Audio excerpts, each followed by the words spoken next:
Hey guys, in this video I'm going to show you how to get TWRP up and running alongside rooting your Galaxy S9 or S9 Plus. So let's get started.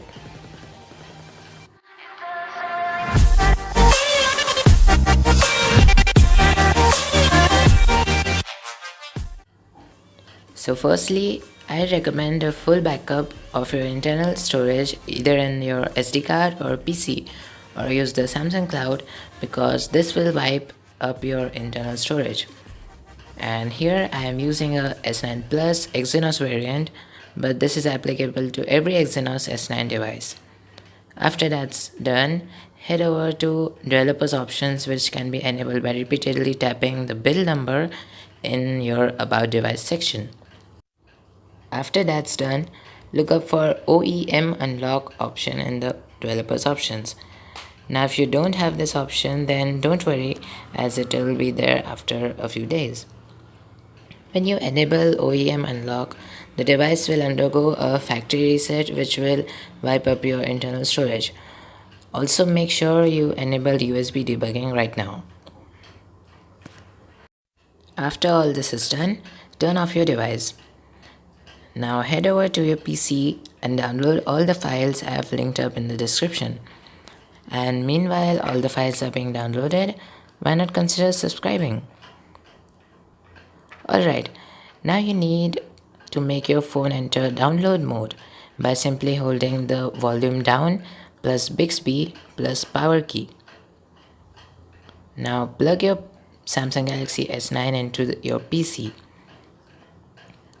Open the odin.exe after extracting the zip. You should now see added written in the dialog box and a blue bar over it. Select the twrp image.img.tar file in the AP section. And now is the important step.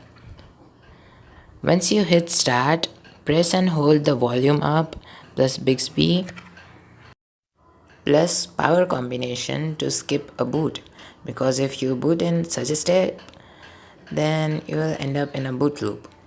So press start and then press and hold volume up plus Bixby plus power key combination immediately until you enter the recovery mode. Now TWRP should show up and it will ask to allow system modifications, and you want to select read only for now. Don't allow system modifications. Now go ahead and wipe data partition of your device. After that, reboot into recovery again, and this time the read only page should not show up. After that, go to install and then flash no verity opt encrypt, and again reboot to recovery and then flash rmm bypass mesa and then reboot again to recovery. And now it's almost done.